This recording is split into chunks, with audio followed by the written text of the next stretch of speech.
A South Carolina candidate for governor with an unhinged crash out in the back of a cop car. Multiple mistresses being ferried about on the taxpayer dime. And at long last, the state of South Carolina finally responds to Alec Murdaugh's big appeal. I'm Will Folks, the owner and founding editor of FITSNews. Welcome to another edition of your Week in Review. Let's dive in. All right, so when we start the show with a political block, you know something really crazy has happened in the South Carolina political world, which it so often does. Dylan Nolan, I'm joined, by the way, Dylan Nolan, our newly buzzed. Freshly coiffed. Freshly coiffed. I'm digging it, man. But yes, insanity here in the Palmetto State. And we are talking, in fact, let's talk about some of this insanity. We're talking about a Democrat nominee for governor of South Carolina, which is crazy. And the reason it's crazy, not because of any partisan affiliation being expressed by this show, but because a Democrat has not won a statewide office in South Carolina since 2006. That was the superintendent of education race. They haven't won a top of the ticket race since 1998. In fact, they haven't sniffed a governor's victory here in South Carolina since 2010, when Vincent Shaheen, former state senator, a good friend of ours, had him on the show not long ago, came within a few percentage points of beating Nikki Haley back in 2010. But Dylan, we are talking about a Democrat running for office in South Carolina this week. Unfortunately for the Democrat in question, Mullins McCloud, prominent attorney from Charleston, South Carolina, I'm not talking about him for the right reasons. No, I mean, you say crazy. You've said that word multiple times, but it literally does appear that McCloud was having some sort of psychotic break, which we first reported on weeks ago. We were the first to report that he had been picked up down in the Battery in Charleston. The Battery is the part of the city, the farthest down on the peninsula. It's the most historic part of the city. The richest part of the city. They started building, the city was originally fortified, and that was the part of the city which was in the original walls. And of course, as they expanded up the peninsula over time, those walls are no longer there. But that's where those beautiful old historic houses are, and it's where wealthy attorneys like McCloud and other, successful, affluent people he's live. Uber wealthy. Come on, this guy's not just wealthy. Uber wealthy folks Uber like wealthy. him live. Yeah. But it's not usually a part of town where people are running around in their underwear screaming. Yes. And that quickly caught the attention of somebody who phoned the Charleston police, who picked him up. And, we read out pieces of the police report, which indicated that he seemed like he was on drugs, that he was erratically screaming, that he was not wearing very much clothes.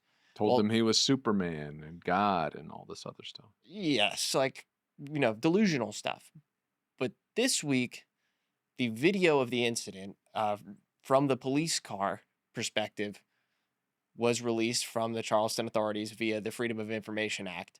And we got to see firsthand exactly what this looked like and sounded like.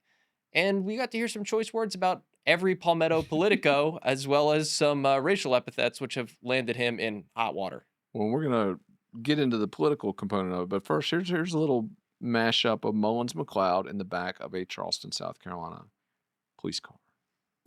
Andrew Chisholm was a fucking nigga. Well, guess what? When I'm done, Andrew fucking Chisholm, my fucking nigga, is gonna be on the fucking moon. And Elon, I don't have to go any further. You ain't getting the Mars, you dumb fuck. You know why? I don't know how many people I told out loud. I don't ever want $1 billion. Cause you know what? If I had $1 billion, my stupid ass would try to do something like going to the moon. You can't take a shit without having to tell the man you took a shit. Actually, the man tells you just took a shit, you better bill somebody, motherfucker. Because the game you see is to capture that time. Come on, man. Well, I knew before the first grade, if your life is to capture time, you're a slave. Joe, you hear me? Now, Dylan, you're right. We first reported on this arrest back when it happened in mid-May of this year, about 3 months ago. And about a month ago, we published a surprising story, which was that despite this arrest, Mullins McCloud was continuing his campaign for governor of South Carolina. In fact, he would have a campaign website, statements announcing opposition to the greed and corruption in Columbia. Never mind that it's his trial lawyer buddies that are most responsible for that, but be that as it may, still running for governor in spite of this arrest being out there. And Dylan, here's the crazy thing. Let's keep in with the theme here. He's still running. after the release of this clip, he is still running for governor. In fact, I want to pull this video up because I got to ask you this question after we watch this. Which of these videos is crazier? This is Mullins McCloud answering the firestorm of criticism that has followed from the release of this police video. Here he is addressing the controversy. Good morning. Well, that didn't take long. I said before I announced for governor, I did a letter to the voters, and what I shared with everyone was that I felt confident they would come for me because I am a threat to the establishment, which is bipartisan in this state, by the way. But I shared with the voters that no matter how much they tried to silence me, no matter how much they tried to get me out of this race, that I would not stand down. I made that commitment to you. And I told you in that letter that I had prepared my entire adult life for what lies ahead. Well, this is the precise moment that I was talking about in that letter. This is the precise moment I have prepared my entire adult life to handle. Now, it's not fun.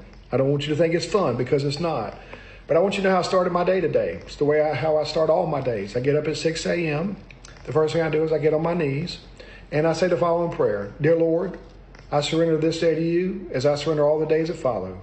My only desire is to be your humble servant and fulfill your plan and purpose for my life. And then I get in the shower. Then I take my son to school, drop him off at 7:30, and I was at my desk at 7:45. Today is a normal day. Now, I know the political storm is all around me, but my rudder is true. My rudder is true, folks. My plan and my purpose has never been clearer. So I'm going to keep my head down, and I'm going to keep working, and I'm going to keep being the perfectly imperfect person that God made me to be. Dylan, in your opinion, which one of these videos is crazier? Because the guy's clearly delusional in both of them.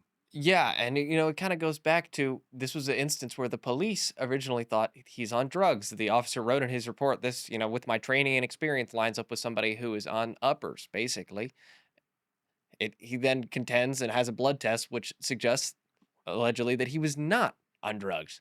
So maybe he's just actually crazy. But yes, to stay in the race after video like this comes out and after your own party calls for you to drop out.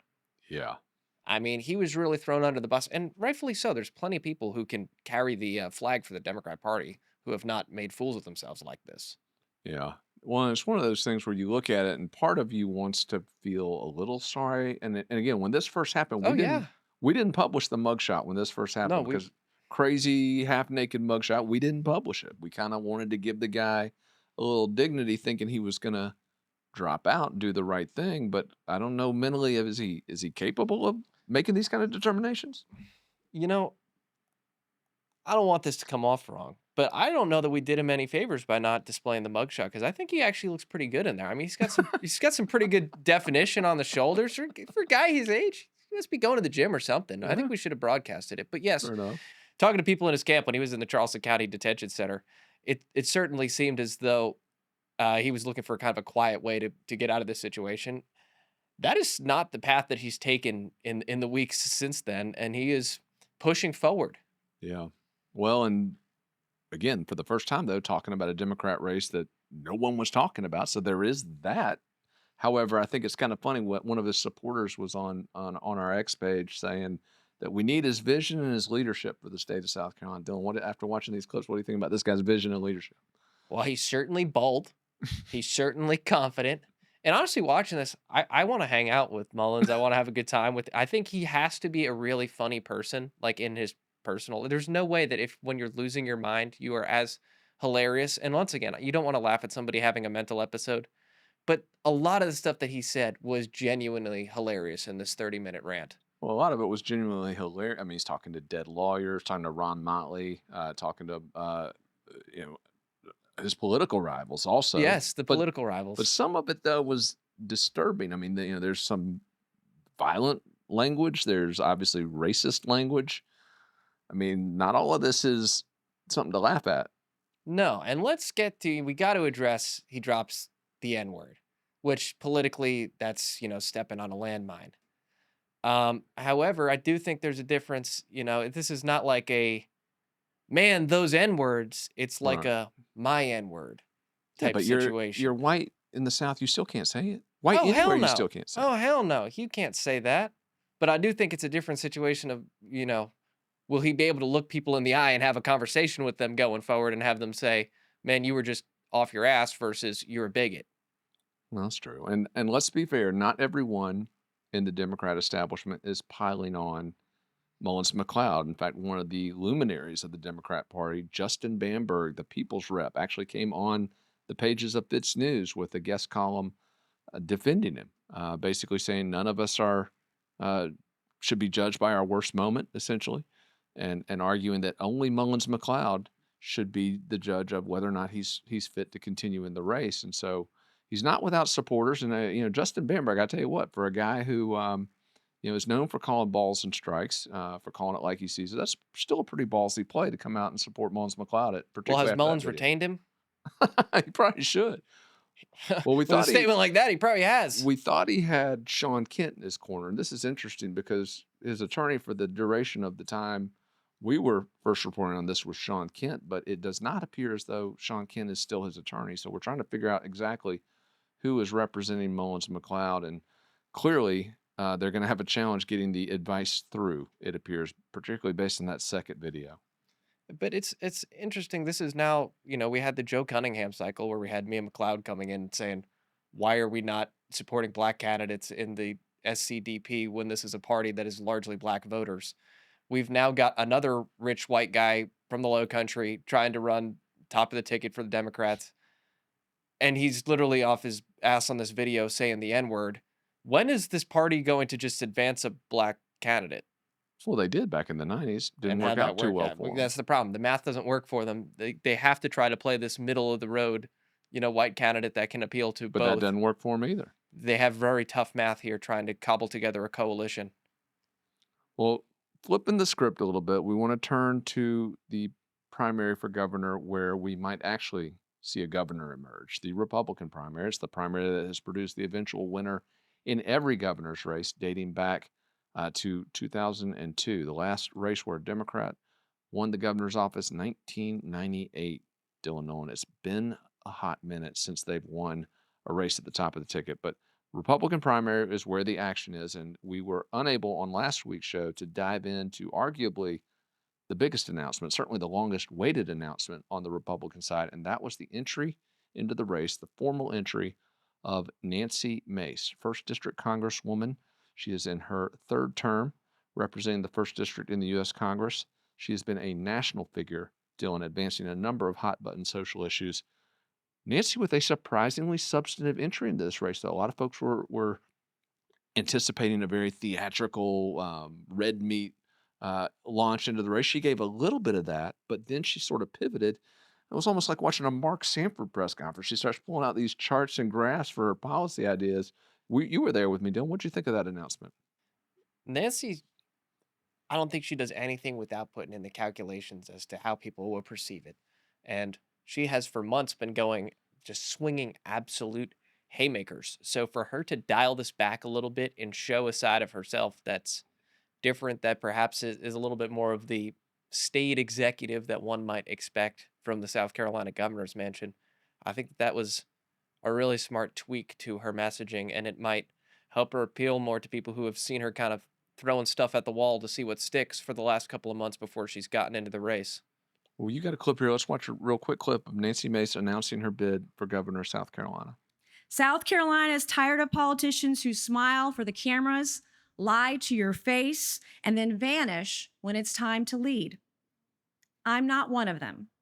I'm running for governor because South Carolina doesn't need another empty suit.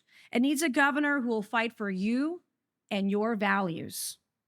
South Carolina needs a governor who will drag the truth into sunlight and flip the tables if that's what it takes. South Carolina doesn't need another politician who folds when things get tough. It needs a governor who will always stand tall no matter the odds. I've walked into firestorms and I've come out swinging. I didn't flinch, I don't fold, and I never run. While others played it safe, I said what needed to be said, and I did what needed to be done. This isn't about playing defense. This is about going on offense for you, for your family, for your freedom, and for your future right here in South Carolina. So, Dylan, we've been to all these announcements. We've watched these Republican candidates come forward with their official declarations, but I got to say, this was the most substantive in terms of laying out an actual agenda in terms of both on the economic front, what she wants to do with regard to infrastructure. She's got an education agenda. She's addressing violent crime. And on that front, she actually took the opportunity to throw a few elbows at one of her favorite targets, the Attorney General, Alan Wilson. Let me ask you this. Well, actually, you know what? Before we get to her criticism of Alan Wilson, should we ask Mullins McCloud what he thought of Nancy Mace's launch? Yeah, let's see what Mullins McCloud has to say about Nancy Mace. Hey, Nancy, right fucking now, bitch! Because I only promised that I would not do this once I started this campaign. Because I can't do this once I start a campaign. You fucking better tell the world right now that what you did in the wall of the Congress was the greatest sin ever committed in the history of this nation. Where you went and blew Lee Atwater's fucking dog whistle in fucking President Donald Trump's house. And you thought the system was so corrupt, the president himself would not be able to take you out. Bitch, you better hope you're not anywhere in Washington, D.C. or Manhattan, wherever President Donald Trump is. Because I'm telling you, my friend, he will kick your fucking teeth in. He don't give a fuck what your gender is. All right, we got a theme here, Dylan. I think we're going to be hearing from Mullins throughout the show.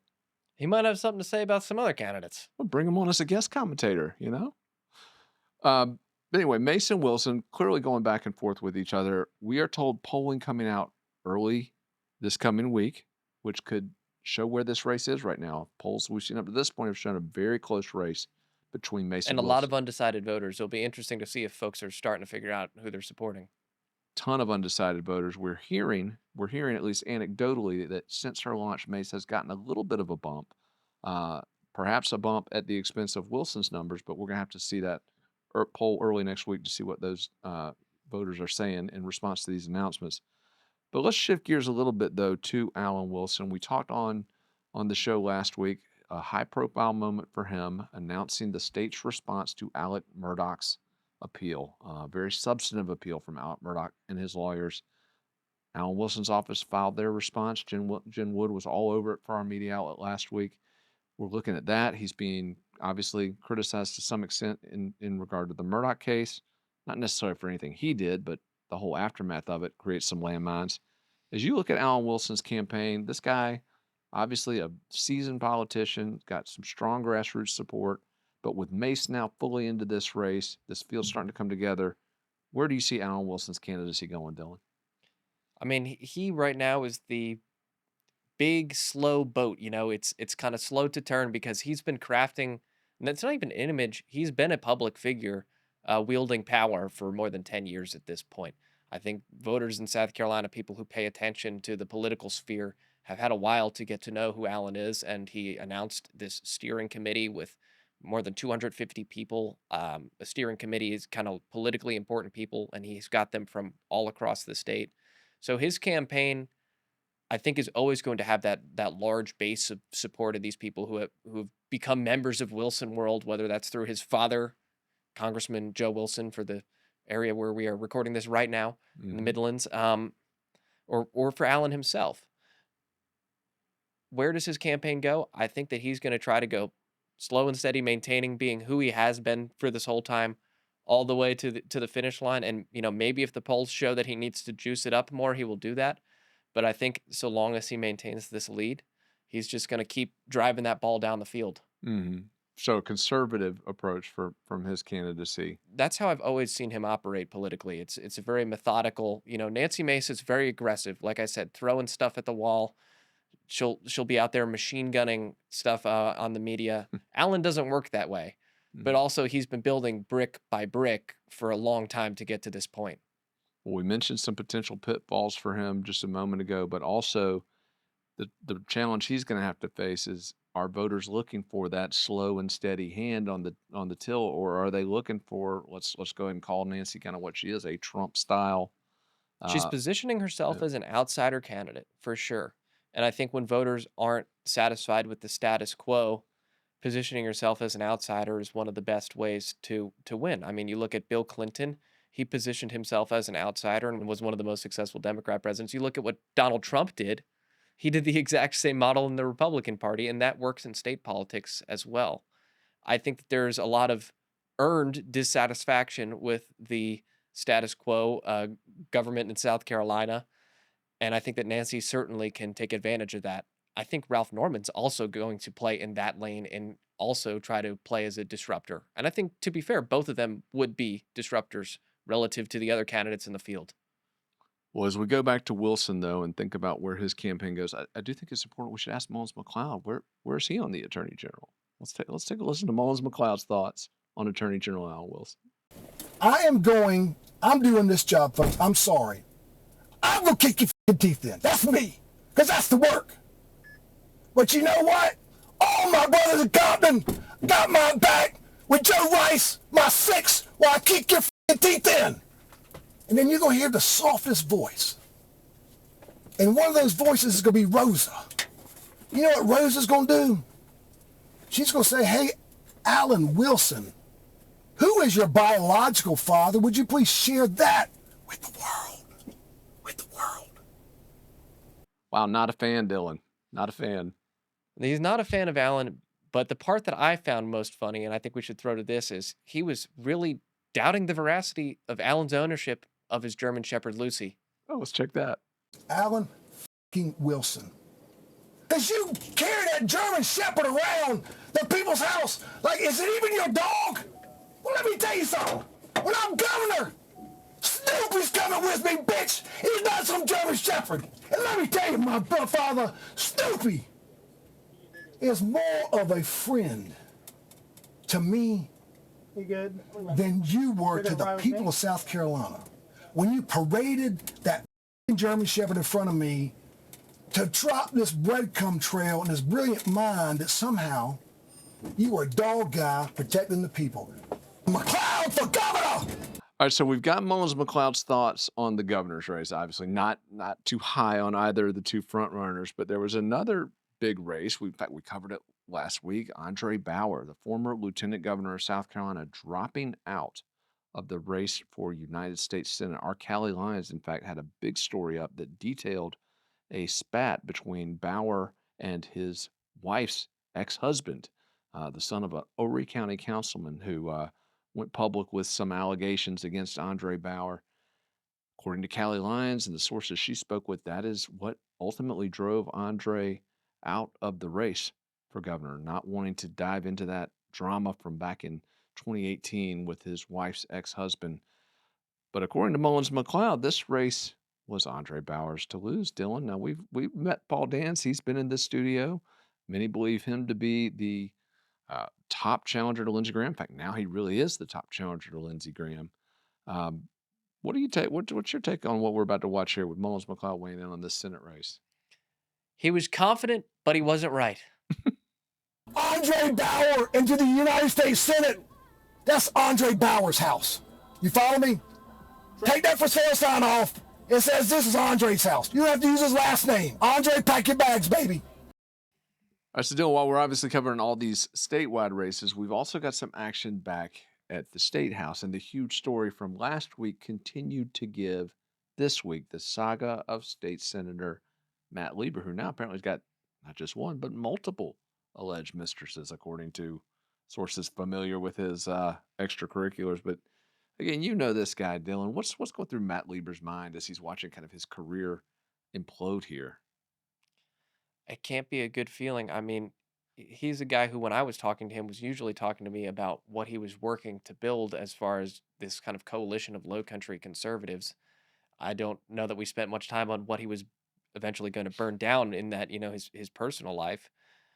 But when you're working to build something professionally and then you're doing things in your personal life that completely run counter to that, it's very easy to knock this Jenga house down of things that you work so hard to build. Well, what's crazy about his story is, this Lieber circle down in the Low Country, this group of really committed Republican activists, office holders, They were involved in local politics and at Charleston County level. They were involved in state politics at the state house, kind of becoming an emerging force, really, in the Yeah. Republican Oh, Party. yeah.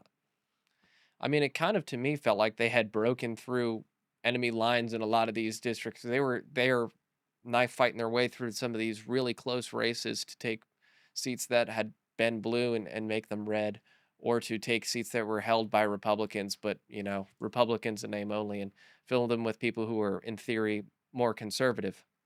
But the problem that we're seeing now is that a lot of the folks in this Lieber circle are the ones spilling this tea and kind of turning on Matt Lieber. And one of the things that we covered this week uh, related to this controversy challenges a lot of the credibility that this group built up. Because Dylan, you and I, one of the things we've always said is, look, whatever you want to do in your personal life, do it. But when you start wasting tax money on it in any form or fashion, then it becomes our business. And one of the latest allegations to befall Matt Lieber is that he used taxpayer funded vehicles, specifically state Senate Tahoes, run by the Sergeant at Arms office in the state Senate, to transport not one, but apparently two of his alleged mistresses about Columbia.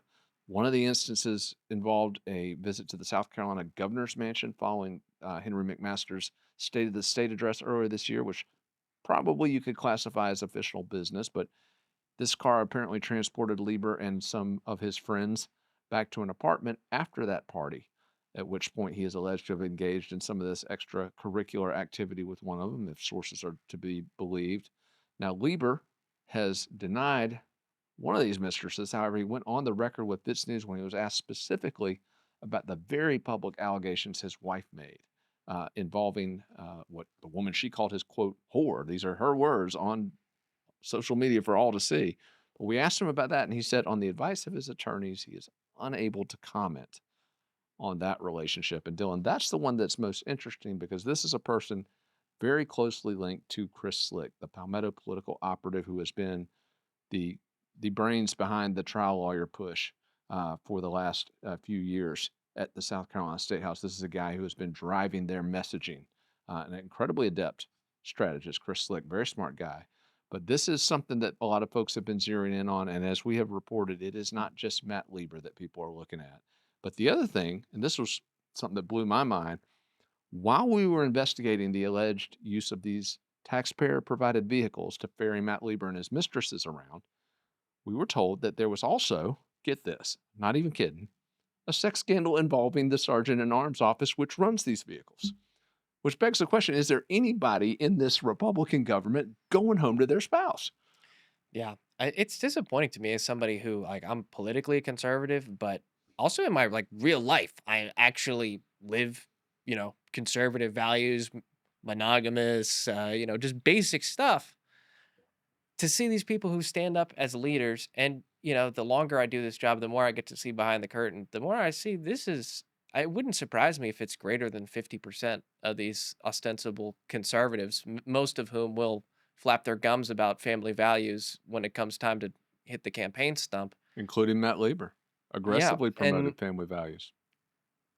it's just very disappointing to. I mean, I genuinely believe in these things, and I think that your marriage vows is the most important promise you're going to make in your life. So if you're going to break that promise, what other ones are you willing to break? And that answer is probably all of them. Well, and part of the problem, as we saw last week when we published that very provocative column from former state senator Katrina Shealy, she's alleging it's not just affairs, that these individuals are being compromised as a result of those affairs and switching votes out of fear of being exposed. So just all sorts of insanity, Dylan. And also at the State House, we can't neglect to point this out. 3 big resignations last week at the South Carolina State House. R.J. May, the embattled, disgraced former leader of the South Carolina Freedom Caucus, finally stepped down after months of scandal. In fact, it was August a year ago where we first reported on the raid which led to the criminal indictments against him for child sex abuse material, child porn. R.J. May finally stepping down from his position in the South Carolina House of Representatives. By the way, he made that decision while incarcerated, as the feds are keeping him behind bars as he awaits trial on those charges. But 2 other resignations, one of them a state senator, Roger Nutt, out of Spartanburg County, Roger Nutt stepping down due to early onset Alzheimer's. Certainly wish the best to him and his family. But in the aftermath of that decision, a state representative, Bobby Cox, resigned his seat so that he can run for this newly vacant Senate seat. So 3 resignations last week, Dylan. We're told another one coming this next week. A lot of turnover here, and we're not even to the partisan primaries yet, where we're going to see a ton of back and forth. But Dylan, you've been following the State House now for a while. It's been a while since we've seen a week like this past one.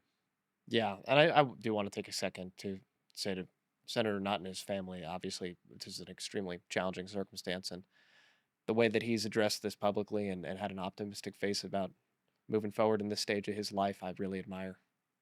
Yeah, indeed. He handled it very well, and a lot of folks knew about that announcement. But I also want to credit the press corps here in South Carolina. A lot of folks kind of knew that was coming, but everyone held back and let him There's say, a right way to do things like this for sure. yeah, let him say what he needed to say to his friends and colleagues. So certainly, but Dylan, tons of turnover, tons of action. Obviously, FITSNews at the forefront of all of it, as we will continue to be. We're going to continue to bring these principals into this studio so that folks can hear directly from them. And once again, we've offered him. We're going to find out who the new lawyer is and reach out to them. But Mullins McCloud, come on. We'd love to have you. You said you were going to be on a few weeks ago. Obviously, you had some different plans, but we'd love to get him in here. But as you follow all these stories, folks, again, keep it tuned to FITSNews as we track the very latest, not only on these campaigns, the elected officials, the State House in Columbia, but those broader issues that impact you as citizens and taxpayers. Count on us to keep you up to speed on the very latest. Late last week, just before midnight on Friday, the state of South Carolina finally submitted its long-awaited response to Alec Murdaugh's appeal of his 2 homicide convictions from 2023. Our Jen Wood sat down with legal analyst Lauren Taylor to break down this highly anticipated response by the state. Here is their conversation. In a blistering 182-page filing with the South Carolina Supreme Court, prosecutors have fired back at Alex Murdaugh's bid for a new trial. They argued the disbarred attorney's murder convictions were the result of overwhelming evidence, not what they called foolish and fleeting comments from former Colleton County Clerk of Court Becky Hill. Murdaugh's legal team claims Hill tainted the jury by urging a quick guilty verdict and telling jurors to watch his demeanor while he was testifying. But the state says those allegations do not hold up, and even if some conduct occurred, it had no impact on the verdict. We're joined today by attorney Lauren Taylor to break down the state's strategy, the strength of their arguments, and what this means for the future of Murdaugh's appeal. As always, Lauren brings deep courtroom experience and sharp legal insight to help us understand not just what's happening, but why it matters. Thank you so much for joining us today, Lauren. So this appeal, it was long awaited. It was delayed twice. They had gotten 2 extensions, and they filed it pretty close to midnight on the 8th, the very last day. What were your thoughts initially when reading it? How would you characterize the tone and legal positioning of the Attorney General's office and his response? Well, first of all, thank you so much for having me, Jen. Yeah, that was a very long reply. I would say if I had to summarize it with an overall tone, it would be one of dismissive. They are kind of just tossing out a lot of accusations that Murdaugh's attorneys had put into the original appeal and just outright dismissing them. Some of the claims that they're bringing up, they're claiming, they waived their right to appeal those by not properly preserving the record. So yeah, they're basically saying Alex Murdaugh is overwhelmingly guilty. All of these claims and attempts to appeal these issues are just an attempt by his attorneys to further delay justice. So they really haven't brought anything new. We still have the Rimmer case versus the Green case, and some going back and forth on what legal precedent we think, or both sides are arguing for different legal precedent to be applied. Justice Toll obviously declined to hold a Rimmer hearing, which is the U.S. Supreme Court case that Dick and Jim are arguing under, she decided to put Green's application in, which is a South Carolina case. So really, that's going to be the main issue that the Supreme Court is going to be dealing with. Now, they did have a lot of other, they're questioning whether evidence of his financial crimes was properly admitted. That's one of the things the state was pretty, matter of fact in their counter argument, that while the judge had already done what is kind of, we call it 403 balancing test, right? So anytime a judge is trying to decide if something that could be harmful to the defense could come in, the state's argument is always going to be, well, it's relevant, and it goes to what we're trying to show here and to paint the whole story, which is what the state's real, their main argument was, as far as the financial crimes, was this goes to show the motive of the murder, not necessarily evidence of prior bad acts. And so those are two different character evidence exemptions. And they're saying that the defense did not properly preserve their right to appeal under the 404B test. So even if it is relevant, and if it's relevant, it comes in, but then we have to do the prejudicial test. So is it more prejudicial than it is probative? And the state is obviously saying, no, it's totally relevant. In fact, Alex Murdaugh himself admitted on the stand during his testimony that he was in fact guilty of these financial crimes. And he also pled guilty to those before the murder trial took place. But Dick and Jim, there's always going to be two sides to the coin. And their argument is just, no, we didn't get that evidence. Another relevant factor I thought the state brought up was they are also saying, a lot of these things are Dick and Jim's fault. You open the door by questioning certain witnesses to paint Mr. Murdaugh in a favorable light with his character. And that allows the state to have their bite at the apple and say, well, if you want to put this to the jury, that this is such a great man and he's such a family man and an upstanding member of society, then we now get our chance to show that that is in fact not what's happening. Were you surprised that they were so dismissive of the jury conduct allegations, specifically saying they were harmless? Or was that kind of what you expected? It was kind of what I expected was going to happen. Yeah, it was kind of what I expected. I will say that I thought they might have taken a little bit more of a seriousness tone with it, since Becky Hill has been subsequently charged for some of these things that, relate from the misuse of her office. But it's also, they're not going to cut their nose off to spite their face. And the moment that they agree that, any conduct on her part was more than what I think they deemed foolish, they're basically handing Dick and Jem, a stick of dynamite to blow, this appeal out of the water. So I wasn't surprised that they didn't, really dig into it. They're putting their eggs in the basket of Justice Toll held a 2-day evidentiary hearing. She's a former Chief Justice of the Supreme Court. She's decided this is the test she's going to put in place, and she's satisfied with the evidence that came out of that evidentiary hearing. So they're kind of just punting it and saying, look, we did this already. A judge has already said this. I don't even know why we're talking about it again. Right.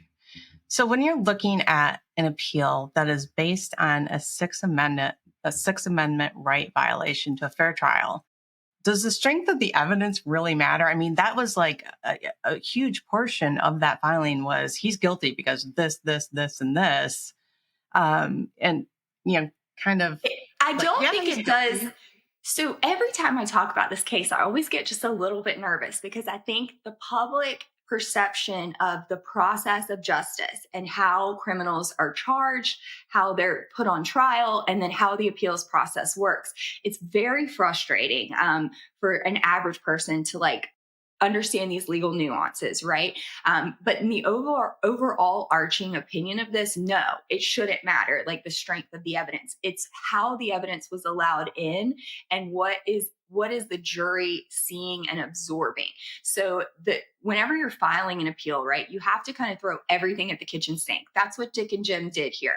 And they have an opportunity to continue to amend this appeal as long as they can fall under that parameter of justice demands it, and it's not going to be unfairly burdensome to the other side. Well, we're dealing with someone's murder conviction and a state, so unfairly burdensome isn't really going to be a standard here. I think any new evidence, which I know we're eager to talk about. You have been doing some amazing research on these cell phone records. So I was a little surprised to see that Dick and Jim had not amended their appeal. But keep in mind, we're kind of in a tennis match here on the procedural aspects of this, right? So there's always going to be motions filed for extensions. And that's why people get so frustrated with the appeals process, because it is a long journey, and we're just at the state level. We haven't even talked about if Dick and Jim are going to be, seeking this on the federal level. But so the state was given their deadline for August 8th. So now the defense has 10 days to respond to that. So it might have been a strategic thing on Dick and Jim's part not to amend their appeal before the state's response, because it gives them, like, it restarts the clock for another 30 days and then another 20 days and then another 30 days. So we're going to be seeing some ping ponging back and forth. But the discovery of these calls, I think, might be the best shot that Alex Murdaugh has under a Brady violation. And I know that that's something that a lot of people have been interested in, thanks to Jen's great reporting on that. Thank you.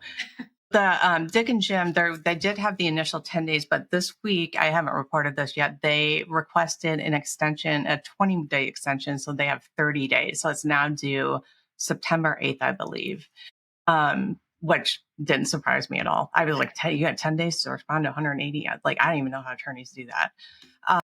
But yeah, so when they do respond, could those text messages that they have said publicly they did not receive as part of discovery, could those come into play? So there's a difference in just responding to the state's allegations and then adding a new grounds for appeal. Right. So they would have to do both, essentially, if they wanted to bring in the text messages and make the accusation that there was a Brady violation. So it'll be interesting to see strategically how they go about that. They could also technically, file it at any time, whenever. Well, I mean, it has to be reasonable when they got the evidence. So I would imagine if they're going to be supplementing the appeal, they would be doing it soon in the next 30 or 60 days. Okay. Now, whole issue is what is, just kind of been eye-opening to me. And I know you and I have talked about, they put into place what is called a taint team in this case. And I know that is something that a lot of people aren't familiar with. And it's not always common. We have one that's also happening with the David Ayler case. I know you guys were reporting on that as well. And I think those are probably the two most high-profile cases in South Carolina history where this has been used. And so I think a lot of people have questions about what a taint team is. What is the purpose of a taint team? So let me just kind of give you like an example of using me in the situation. Okay, so let's say that Alec Murdaugh and I, hypothetically, I've never had a case with Mr. Murdaugh, but let's say that we did. Okay, and we were talking to each other on a cell phone and working out totally legitimate attorney-client relationships. Right now, when Mr. Murdaugh is later subsequently investigated for potentially murdering his wife and his son, they want to look at his cell phone records, right? Now, that is obviously permissible and they're investigating a crime. When they're looking at those cell phone records, when they see my number pop up, okay, they're going to say, this is an attorney. Now, attorney-client privilege is obviously a thing. Mr. Murdaugh's attorney-client privilege is different than my attorney-client privilege, right? You waive attorney-client privilege if you're committing a crime or if they're investigating evidence of your misdeeds as an attorney. So Mr. Murdaugh's privilege in that sense would have been waived because he was actively stealing from his clients, and that's what they were investigating at that time, right? They were finding all this evidence out. My privilege is not in fact waived because I am only communicating with Mr. Murdaugh for the purpose of legitimate attorney business. So therefore, my phone does not need to be turned over to the state. So my phone would go to the taint team, and they are an independent. Now, this is where it gets a little iffy, okay? Who decides who this taint team is? They're an independent party, and they're put in place to go through massive amounts of evidence like cell phone records and decide and flag what might be considered attorney-client privilege, because that cannot be turned over, without absence of extraordinary circumstances. But who are these people? Well, typically they're placed by the Attorney General's office or the prosecutor's office. So they can be members of the prosecutor's office, they can be independent attorneys, but the team is put in place by the state. So if I'm a defense attorney, I'm automatically arguing that there's a prejudice and there's a bias that's coming across in what this taint team is determining. Now, if the taint team makes a mistake, which I'm assuming the state is going to be setting that up in their argument that, hey, this wasn't us that didn't turn this over. This was the taint team. They flagged it for being attorney-client privilege for whatever reason. And that's why we didn't comply, or we didn't know that it was even Brady, because they can even say it wasn't turned over to us. And I think that's what they're alleging, is that the taint team was the one that just said, no, we're not, this is now deemed attorney-client privilege and we're not going to turn it over to either side. That becomes a really big problem when you start to look at what the text messages and the content of those messages were. We have messages from the day before the murders, the day of the murders, the day following the murders. And there's a lot of communication between Curtis Eddie Smith and Alex Murdaugh. And they're talking about checks, they're talking about fishing spots. Knowing that Curtis Eddie Smith was technically a witness on the list for both the state and the defense, would the state or the defense have made a different strategy in calling him if they knew that they could prove these communications so close to the timeline of the murders? Maybe. That's what I would say if I was Dick and Jim and I was, sitting here without that piece of evidence when I'm preparing for this murder trial. So I think that's going to be where we've already got the Becky Hill of it all. And I think everyone's kind of exhausted by that element of this. But the cell phone records and the taint team, I think, is where we're going to start seeing a lot more unraveling to this story and what actually is in those documents and those records. Right. It wouldn't. So based on that explanation, which thank you, that helped a lot. It wouldn't even make sense for the taint team to pull messages from Curtis Eddie Smith. He's not an attorney. No, but see, Curtis Eddie Smith wouldn't have attorney-client privilege unless Alex is saying he was his client at some point in time. But again, when you're using a relationship with a client to do something illegal, like sell drugs or launder money, then you no longer can shield yourself behind the attorney-client privilege. Right. That's really interesting. Definitely paints that in a different light, because when I look at them and you see the state's response, it's kind of like, well, how big of a deal are these text messages?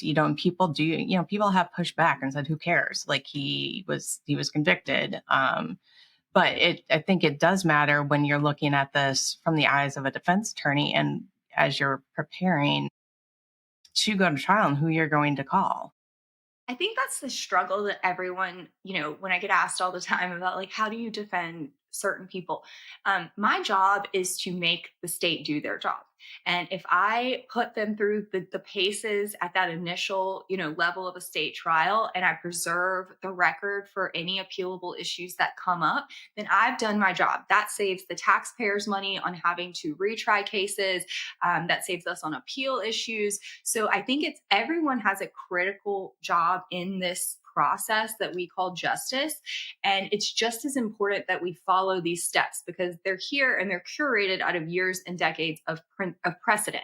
And there've been so many people that have had things horrible happen in the justice system. And while we all know it's not perfect, we have these rules and regulations and case law in place to try to make it a more perfect system. So if we're outright not following those laws and allowing big things to fall through the cracks, we're not doing anyone a favor by just sitting back and saying, well, he's guilty, so why does it matter? Because someone might not be. And this could happen, and it does happen every day. So I think we all owe it to ourselves, especially the members of the legal community, to make sure that the state got this right and they did it the right way. And that Dick and Jim, get to present all relevant appeal arguments and that they be heard. Now, the next step is, after all these briefings and we go back and forth on, this tennis match, which could go on for a while, the Supreme Court would then decide if the issue is ripe, and they might decide to hear oral arguments, which I can imagine would be very entertaining for all of us that have been following this, or they might not. They might very well decide that they don't want that news circus. They don't want, Dick and Jim on the steps of the Supreme Court giving news conferences after their oral argument. So it'll be interesting to see. But I definitely think with this new evidence, I wouldn't anticipate that we're seeing anything on this case in 2025. I think we're moving into 2026, maybe mid. Yeah. The more it goes back, and we were told initially fall of 2025, but now as I'm seeing the process play out, that seemed very hopeful.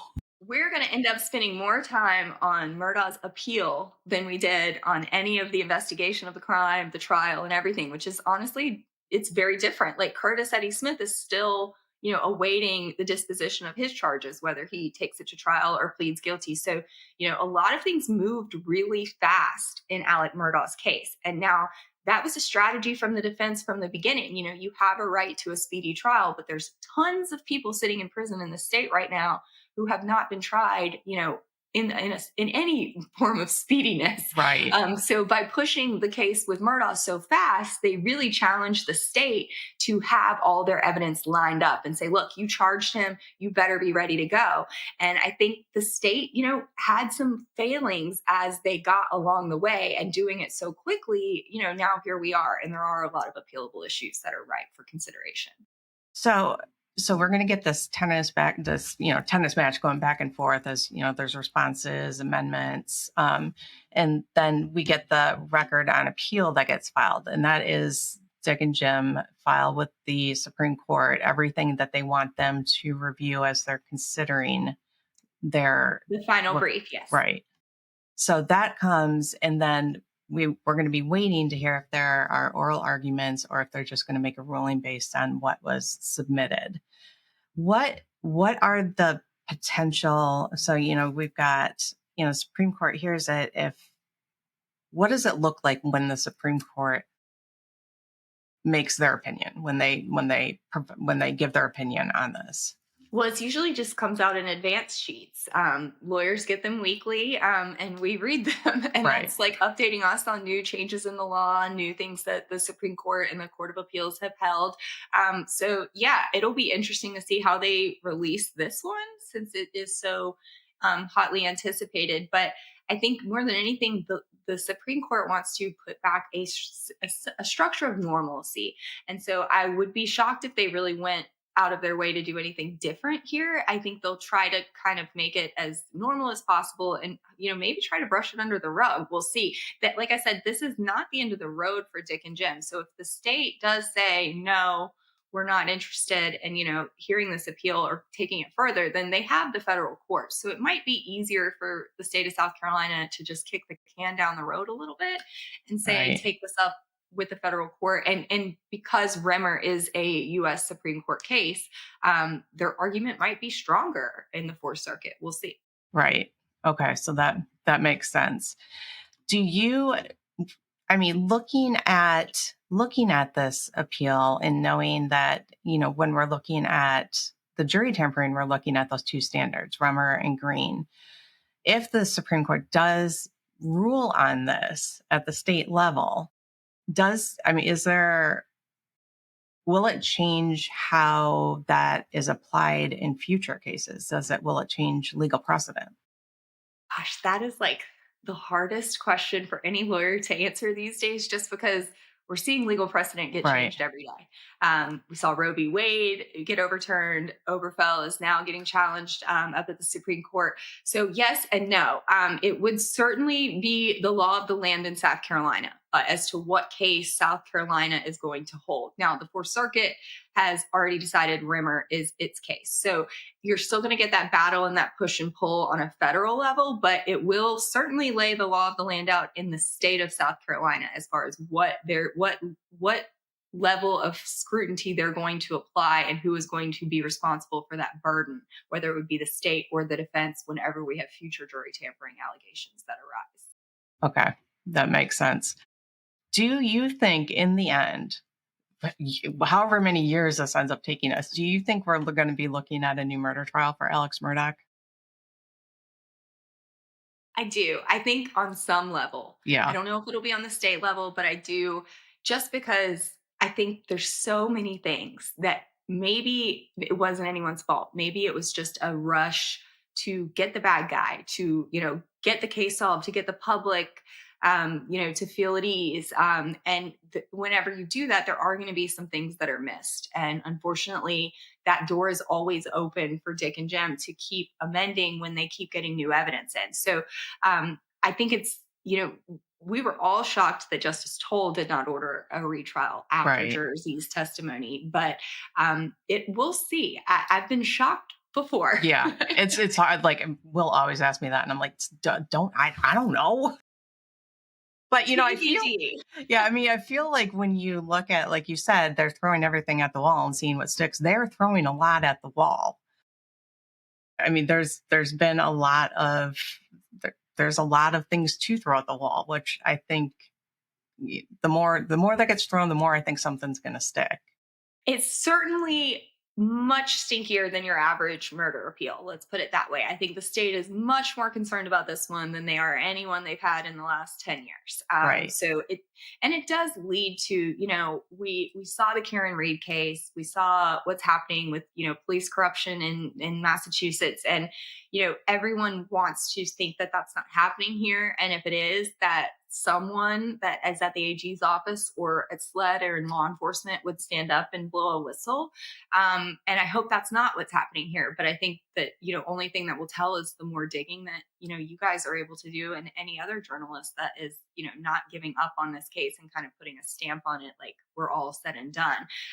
There might be a lot of other things that we haven't found out yet. Right. Well, thank you so much for joining me today and helping break all of this down. It's a complex process, but you help me, and I think our viewers understand it a lot better, which I always appreciate. And I know there's a lot of unknowns when it comes to the law, and especially with appeals. So I appreciate you taking the time to walk us through everything. Of course, I'm happy to be here and always happy to help. This is fascinating stuff for me. So I can't wait to keep finding out. Thank you again. Have a great day. You too, Jen. Thanks.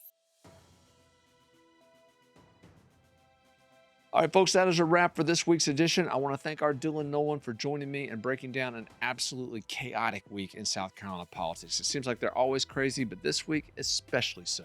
Also want to thank Jen Wood and Lauren Taylor for helping us make sense of that long-awaited response from the state of South Carolina to Alex Murdaugh's appeals. Obviously, we will keep tabs on all of these stories moving forward. Thank you for your support of FITSNews. We will catch you next time on your Week in Review.